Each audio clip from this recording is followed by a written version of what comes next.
नमस्कार, आप देख रहे हैं जन टीवी और मैं आपके साथ आकांक्षा पारिक। खबरों की शुरुआत से पहले एक नजर हेडलाइंस पर। मुख्यमंत्री धामी ने टाटा के निधन पर जताया गहरा दुख। पोस्ट लिखते हुए कहा, उनका जीवन हम सभी के लिए प्रेरणा स्रोत। टाटा ने विकास के लिए अपना संपूर्ण जीवन समर्पित किया।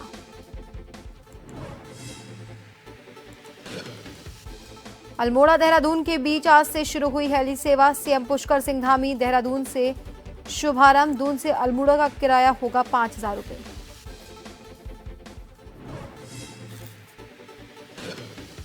गृह मंत्री अमित शाह के आगमन से उत्तराखंड में सरगर्मियां तेज। आंतरिक सुरक्षा और यूसीसी पर चर्चा संभावित। उत्तरकाशी और देहरादून का करेंगे दौरा। डीजीपी ने तैयारियों पर की चर्चा। उत्तराखंड में 28 जनवरी से होंगे 38वें राष्ट्रीय खेल। मुख्यमंत्री ने ओलंपिक संघ के अध्यक्ष पीटी उषा से की मुलाकात। 25 अक्टूबर को कैलेंडर होगा जारी।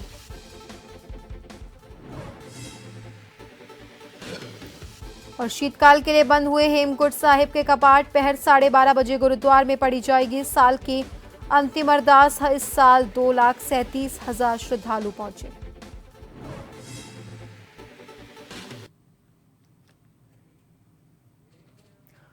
और अब खबरें विस्तार से। उद्योगपति रतन टाटा के निधन पर सीएम धामी ने गहरा दुख जताया। सोशल मीडिया पर पोस्ट लिखते हुए लिखा कि अत्यंत दुखद समाचार प्राप्त हुआ। रतन टाटा ने देश की औद्योगिक प्रगति और सामाजिक विकास के लिए अपना संपूर्ण जीवन समर्पित किया। उनका दृष्टिकोण, समर्पण और व्यावसायिक कुशलता न सिर्फ टाटा समूह को नई ऊंचाइयों तक ले गई, बल्कि राष्ट्र के विकास में भी महत्वपूर्ण भूमिका का निर्वहन किया।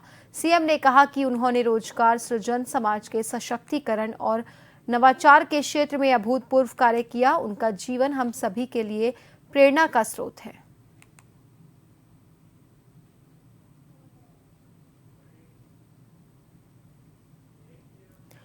उत्तराखंड नागरिक उड्डयन विकास प्राधिकरण ने आरसीएस उड़ान योजना के अंतर्गत देहरादून के सहस्त्रधारा हेलीपैड का विस्तारीकरण करते हुए पहला नया यात्री टर्मिनल तैयार किया है, जिसका उद्घाटन सीएम पुष्कर सिंह धामी ने किया। करीब 24 करोड़ 83 लाख रुपए की लागत से तैयार किए गए टर्मिनल में 400 यात्रियों के बैठने की व्यवस्था की गई है, जबकि टर्मिनल के अंदर उत्तराखंड के पारंपरिक और ऐतिहासिक चित्रों को भी दर्शाया गया है। इसके साथ ही सीएम ने नागर विमानन मंत्रालय, भारत सरकार की महत्वाकांक्षी योजना पूरे देश का आम नागरिक के अंतर्गत देहरादून के जॉली ग्रांट एयरपोर्ट से अल्मोड़ा के लिए हेलीकॉप्टर सेवा का भी उद्घाटन किया। इस रूट पर aviation company Pawan Hans limited अपने डबल इंजन हेलीकॉप्टर के माध्यम से सप्ताह में 6 दिन हवाई सेवा देगी, जिसके लिए प्रति व्यक्ति 4,989 रुपए किराया रखा गया है। इसमें इस उड़ान में 55 मिनट का समय लगेगा।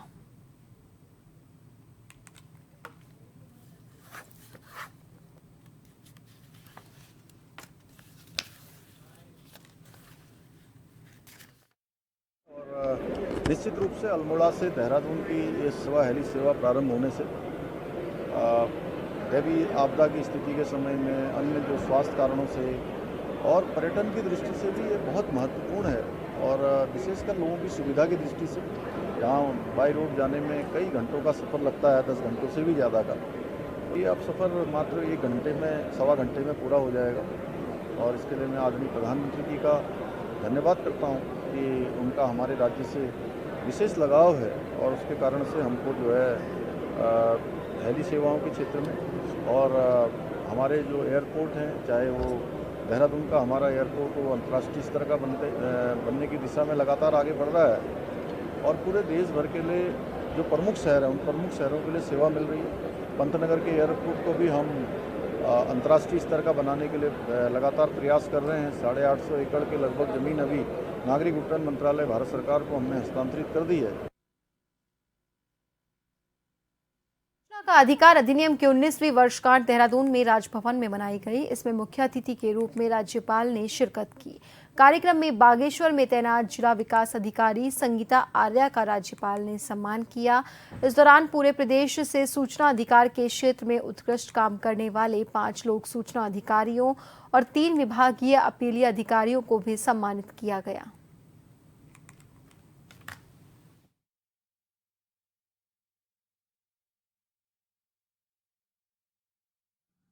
आज राइट टू इंफॉर्मेशन एक्ट के 19वीं वर्षगांठ के ऊपर में राजभवन के अंदर में एक कार्यक्रम आयोजित किया गया। मुझे बहुत खुशी है कि हमने इस संवाद के अंदर में पूरा वी टुक स्टॉक कि हम किस प्रकार से कार्य कर रहे हैं और किस मार्ग के ऊपर में चलना है।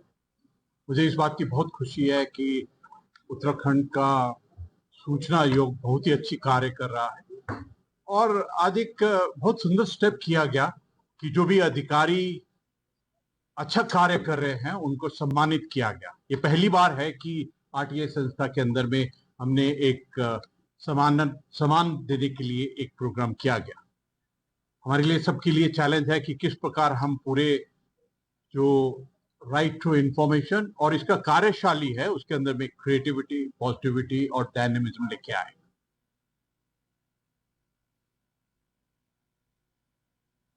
मुख्यमंत्री पुष्कर सिंह धामी ने कहा है कि पीएम नरेंद्र मोदी के नेतृत्व में भव्य और दिव्य केदार का निर्माण हो रहा है।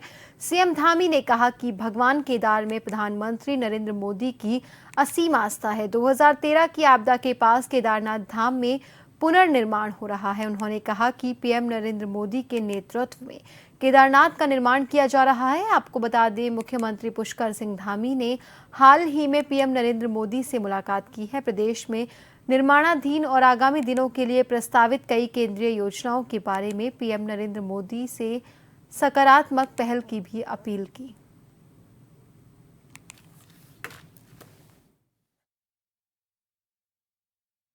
केदारनाथ के तो अनन्य भक्त हैं और हमेशा केदारनाथ के बारे में जितना भी नवनिर्माण पुनर्निर्माण हुआ है सब आदमी प्रधानमंत्री जी के प्रधानमंत्री बनने के बाद ही हुआ है। 2014 के बाद जो काम वहाँ पर केदार घाटी में हुए हैं, बाबा केदार के स्थल पर हुए हैं, उससे अब भव्य केदार और दिव्य केदार बन रहा है और तेजी से बनेगा।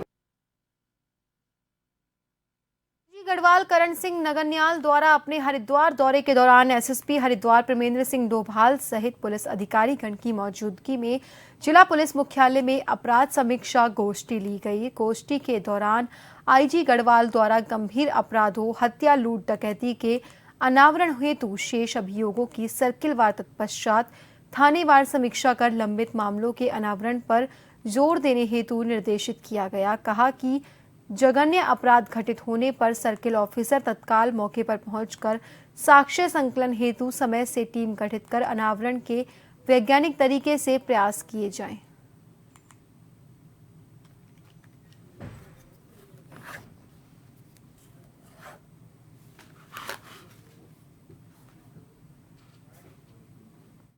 बेसिकली एक ड्राइव चल रहा है हमारे द्वारा अपराधों के वर्कआउट कर अनावरण हेतु, साथ ही जो वांटेड चल रहे हैं उनकी गिरफ्तारी हेतु और जो इनामी बदमाश हैं उनके गिरफ्तारी हेतु यदि पकड़े नहीं गए तो इनामों की उसमें संख्या में वृद्धि किया जाए। ये इसको लेकर इसका जो समीक्षा की जा रही है। साथ ही जो विवेचनाएँ हैं तो लंबे समय से हमारे जो अभी तक लंबित है उसका निस्तारण शीघ्र किया जाए, इसकी जिम्मेदारी फिक्स की जा रही है, जिसके द्वारा भी इसमें अनावश्यक बिना किसी रीजन के बिना किसी कारण के यदि समयबद्ध ढंग से निस्तारण नहीं किया जाता तो उसके प्रभारी के खिलाफ। खबर लक्सर से है, जहां प्रशासनिक अधिकारियों द्वारा लगातार विभागों के कार्यालयों का निरीक्षण और छापेमारी अभियान चलाया जा रहा है। और इसी क्रम में लक्सर एसडीएम गोपाल सिंह चौहान ने लक्सर के गन हाउस कार्यालय पर पहुंचकर निरीक्षण किया। निरीक्षण के दौरान एसडीएम ने गन हाउस गोदाम में रखे गए शस्त्रों की जांच की। लाइसेंस से लेकर तमाम दस्तावेजों को भी खंगाला। गन हाउस पर 3 दर्जन से ज्यादा लाइसेंसी शस्त्र जमा पाए गए। इसके अलावा नियम के मुताबिक और कैपेसिटी के मुताबिक कारतूस भी मिले। एसडीएम ने बताया कि गन हाउस पर कोई गड़बड़ी नहीं मिली है। हथियारों का रखरखाव, दस्तावेज ठीक तरीके से पाए गए हैं।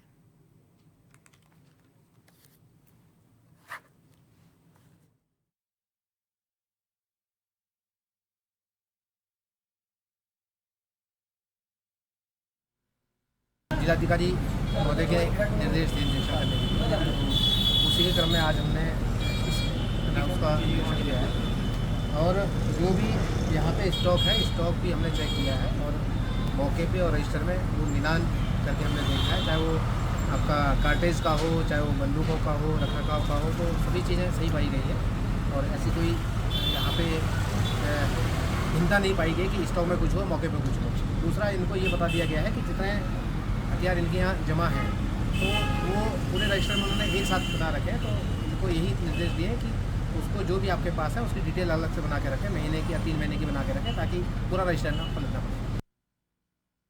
लक्सर में पथरी थाना पुलिस को बड़ी सफलता हाथ लगी है। पथरी थाना पुलिस ने 2 स्मैक तस्करों को गिरफ्तार किया है। बाइक सवार स्मैक तस्करों के कब्जे से लाखों रुपए की 70 ग्राम अवैध स्मैक बरामद की गई है। उत्तर प्रदेश के बरेली के रहने वाले हैं आरोपी स्मैक तस्कर फरमान और शाकिर उर्फ छोटू। मुख्यमंत्री के ड्रग्स फ्री देवभूमि अभियान के अंतर्गत की गई पथरी पुलिस द्वारा नशे के खिलाफ ये बड़ी कार्रवाई है।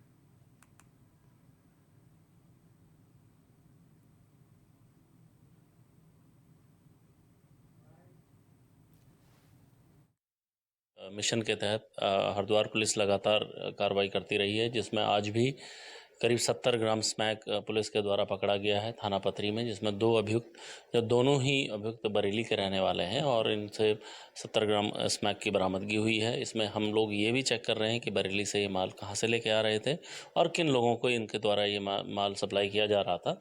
दोनों ही पक्षों में अन्य और भी अरेस्टिंग किए जाने की अभी हम लोग इस पर कार्रवाई कर रहे हैं। जल्दी इसमें अन्य और भी परिणाम नजर आएंगे। और खबरों में रुकेंगे एक छोटे से ब्रेक के लिए।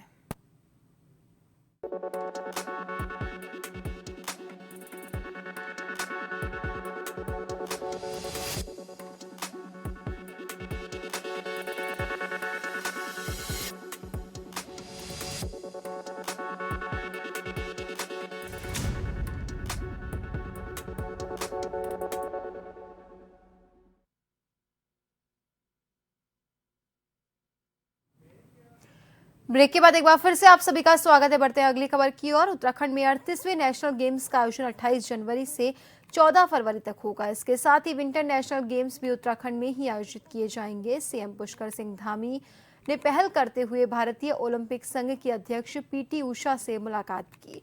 मुख्यमंत्री की पहल पर भारतीय ओलंपिक संघ की अध्यक्ष पीटी उषा ने उत्तराखंड सरकार के आयोजन की तारीखों के प्रस्ताव को मंजूरी दी है। आपको बता दें, उत्तराखंड को 38वें नेशनल गेम्स की मेजबानी मिलने के बाद राज्य सरकार और खेल विभाग इसकी तैयारी में जुटा था, लेकिन आयोजन की तारीखों का ऐलान नहीं होने से असमंजस की स्थिति पैदा हो रही थी। मुख्यमंत्री धामी ने कहा कि उत्तराखंड में 38वें नेशनल गेम्स बेहद सफल और ऐतिहासिक होंगे।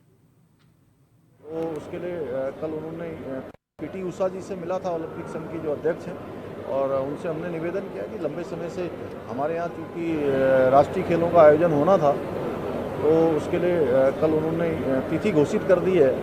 28 जनवरी से 14 फरवरी के मध्य में राष्ट्रीय खेल हमारे राज्य में आयोजित किए जाएंगे। ये हमारे लिए बहुत बड़ा अवसर है। मैं पीटी उषा जी का, ओलंपिक संघ का, सबका धन्यवाद करता हूँ। और अब हम इसकी तैयारी करेंगे। हमारे सभी लोग मिलकर सभी स्थानों पर, पूरे देश के अंदर अन्य स्थानों पर भी जो राष्ट्रीय खेल आयोजित हुए हैं, उनसे अनुभव लेते हुए, और कि हमारा खेल एक विशिष्ट हो, क्योंकि देवभूमि है और देवभूमि में आकर लोग खिलाड़ी देश दुनिया के आएँ और एक अच्छा अनुभव यहाँ से लेकर जाएं।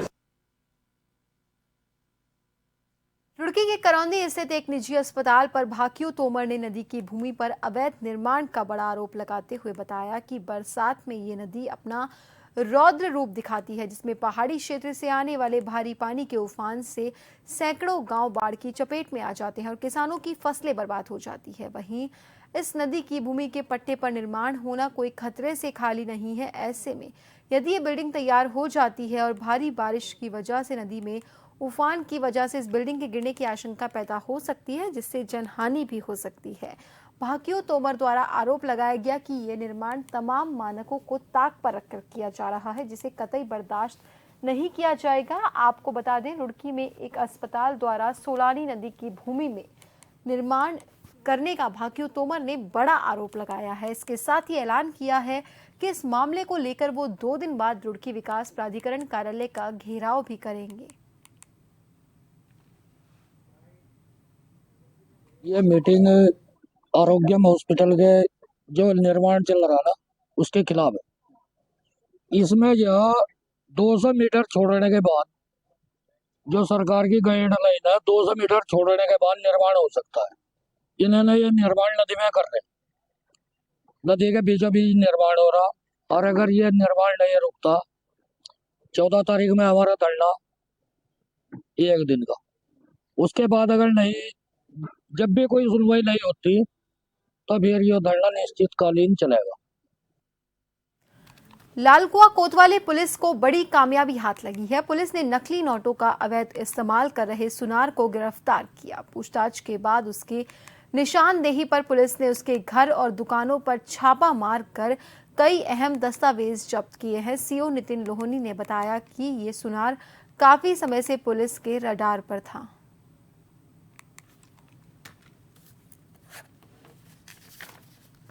देखिए, एक व्यक्ति है जिसे कस्टडी में लिया गया है, उसके कब्जे से 9,000 रुपये के नकली नोट बरामद हुए हैं। इसमें आगे जांच चल रही है कि किस सोर्स के थ्रू इनके पास ये नकली नोट आए थे और आगे की कार्रवाई उस हिसाब से उचित वैधानिक कार्रवाई की जाएगी। कौन कौन लोग हैं सर इसमें नाम? इसमें अभियुक्त जो हैं वो एक ज्वेलरी शॉप ओनर है शिवम वर्मा, और कहाँ से लेके आए हैं अभी इस चीज़ पे थोड़ा सा हम वेरिफिकेशन कर रहे हैं कि सोर्स क्या है इनका। कितने का काम चल रहा था? कुछ अब आपराधिक इतिहास में इनका निकल के आया, एक मुकदमा हो रखा है बहेड़ी में, तो उस पर भी अभी हम वेरीफाई कर रहे हैं क्या क्या इसमें धाराएँ हैं, क्या क्या चीज़ें। कुछ योजना है कि हमारी एसओजी की टीम और अन्य टीमें इसमें लगी हैं, थाने की टीमें भी लगी हैं, और इसमें हम जल्द ही इसमें और ज़्यादा खुलासा करेंगे। रुड़की पुलिस ने बीती 2 अक्टूबर को हुई सिविल लाइन क्षेत्र में करीब 8 लाख की ज्वेलरी चोरी का खुलासा करते हुए 2 चोर बाप बेटे को गिरफ्तार किया है। वहीं आरोपी का दूसरा बेटा फरार है, जिसकी पुलिस तलाश में जुटी हुई है। दोनों आरोपियों के पास से पुलिस को चोरी की ज्वेलरी भी बरामद हुई है। साथ ही साथ आरोपियों के खिलाफ यूपी और उत्तराखंड में दर्जनों मुकदमे भी दर्ज किए गए हैं। एसपी देहात स्वप्न किशोर सिंह ने बताया कि बीते 2 अक्टूबर को रुड़की के सिविल लाइन कोतवाली क्षेत्र के आदर्श नगर निवासी महावीर सिंह ने पुलिस को तहरीर देते हुए बताया था कि अज्ञात चोरों ने उनके घर में अलमारी से लगभग 8 लाख रुपए की ज्वेलरी और 50,000 की नकदी चोरी हो गई है। पुलिस ने तहरीर के आधार पर अज्ञात चोरों के खिलाफ मुकदमा दर्ज करते हुए मामले में छानबीन शुरू कर दी। पुलिस टीमों ने अलग अलग तरीके से काम करते हुए वारदात स्थल के आसपास लगे सीसीटीवी कैमरास को चेक किया। इसके बाद टीम मुखबिर तंत्र के मदद से 2 आरोपियों यासीन और साजिद के बारे में जानकारी लगी, जो कि रिश्ते में दोनों बाप बेटे हैं, जिन्हें पुलिस ने रुड़की से गिरफ्तार किया है। आरोपी यासीन के दूसरे बेटे की तलाशी की जा रही है, जल्दी ही उसकी भी गिरफ्तारी कर ली जाएगी।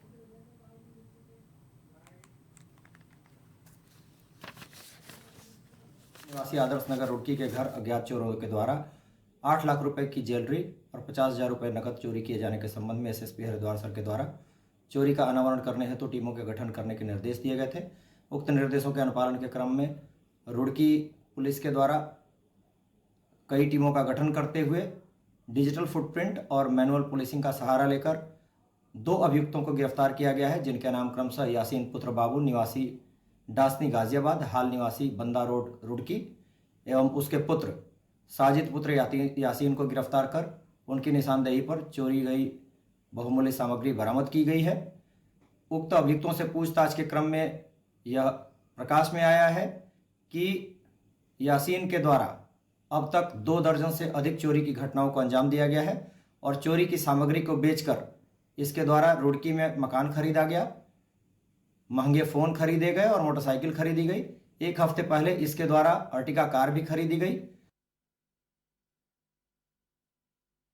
तिरुपति बालाजी मंदिर में प्रसाद में मिलावट के बाद अब बद्रीनाथ केदारनाथ मंदिर समिति बीकेटीसी ने भोग और प्रसाद की गुणवत्ता पर सख्त नजर रखने का फैसला लिया है। बीकेटीसी के अधीनस्थ सभी मंदिरों में भोग प्रसाद व्यवस्था की शुद्धता और गरिमा बनाए रखने के लिए समय समय पर जांच की जाएगी। भोग प्रसाद की खाद्य सामग्री को दान और क्रय करने के लिए एसओपी भी तैयार की जाएगी। विश्व प्रसिद्ध तिरुपति बालाजी मंदिर के प्रसाद में मिलावट के बाद श्री बद्रीनाथ केदारनाथ मंदिर समिति ने स्वच्छता को लेकर कसरत शुरू की है। इसको लेकर बद्री केदार समिति के अध्यक्ष अजेंद्र अजय ने कहा कि बद्रीनाथ और केदारनाथ धाम के अलावा बीकेटीसी के अधीनस्थ सभी मंदिरों में भोग प्रसाद व्यवस्था की शुद्धता और गरिमा पूर्ववत की तरह बने रहे, इसके लिए समय समय पर मंदिरों में लगने वाले भोग और प्रसाद की गुणवत्ता पर सतर्क नजर रखी जाएगी। उन्होंने कहा कि प्रसाद की गुणवत्ता को लेकर फूड सेफ्टी के अधिकारियों के साथ बैठक की गई है। देखिए, पिछले दिनों तिरुपति बालाजी को लेकर के एक दुर्भाग्यपूर्ण घटना सामने आई थी। उसके पश्चात बद्रीनाथ केदारनाथ मंदिर समिति ने भी जो हमारे यहाँ प्रसाद भोग इत्यादि होता है उसको लेकर के कुछ एहतियात बरती है। और स्वयं मैंने जो फूड सेफ्टी कंट्रोल डिपार्टमेंट के जो अफसर हैं उनके साथ में बैठक की थी। उसमें जो हमारे यहाँ पर प्रसाद और भोग इत्यादि की जो व्यवस्था होती है उसको लेकर के विस्तृत चर्चा उनके साथ में की थी। और जो उनके मानक होते हैं उन मानकों का पूरी तरीके से पालन किस प्रकार से सुनिश्चित हो इसके लिए भी हमने चर्चा की थी। उस अनुरूप हमने एक SOP भी तैयार की है और उस SOP के अनुरूप और उसका निरंतर मॉनिटरिंग होते रहे इसके लिए हमने निर्देश जारी कर दिए हैं। श्री हेमकुंड साहिब और लोकपाल लक्ष्मण मंदिर के कपाट गुरुवार को अपराह्न 1 बजे शीतकाल के लिए बंद कर दिए गए। आपको बता दें, हेमकुंड साहिब जी के धाम के कपाट बंद होने के दौरान सैकड़ों सिख श्रद्धालुओं का जत्था अंतिम अरदास के लिए साक्षी रहा। हेमकुंड साहिब के कपाट बंद होने की प्रक्रिया सुबह से शुरू हो गई थी। गुरुद्वारा प्रबंधक सेवा सिंह ने बताया कि सुबह 10 बजे सुखमणि साहिब पाठ और सबद कीर्तन के पश्चात साल की अंतिम अरदास और गुरु ग्रंथ साहिब का हुक्मनामा पढ़ने के बाद पंच प्यारों और सेना के इंजीनियर कोर की बैंड की अगुवाई में गुरु ग्रंथ साहिब को सतखंड लाया गया। इसके बाद दोपहर 1 बजे गुरुद्वारा के कपाट बंद किए गए।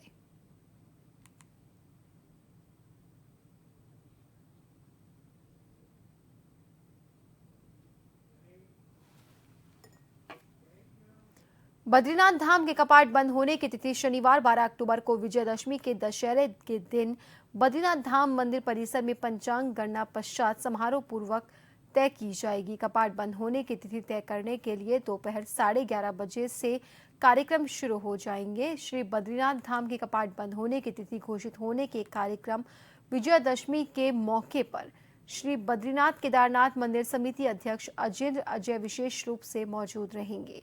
श्री बद्रीनाथ केदारनाथ मंदिर समिति मीडिया प्रभारी डॉक्टर हरीश गौड़ ने बताया कि परंपरागत रूप से श्री केदारनाथ धाम के कपाट दीपावली के पावन पर्व के पश्चात भैया दूज को बंद हो जाते हैं। यह भी उल्लेखनीय है कि इस दिन यमुनोत्री धाम के कपाट भी बंद होते हैं और भैया दूज से एक दिन पहले अन्नकूट गोवर्धन पूजा के दिन श्री गंगोत्री धाम के कपाट अभिजीत मुहूर्त में बंद होते हैं। इस साल ये यात्रा वर्ष भैया दूज रविवार 3 नवंबर को है और गोवर्धन पूजा 2 नवंबर को है। गंगोत्री और यमुनोत्री धाम के कपाट बंद होने की तिथि और समय की घोषणा श्री गंगोत्री मंदिर समिति और यमुनोत्री मंदिर समिति द्वारा पृथक पृथक रूप से की जाती है।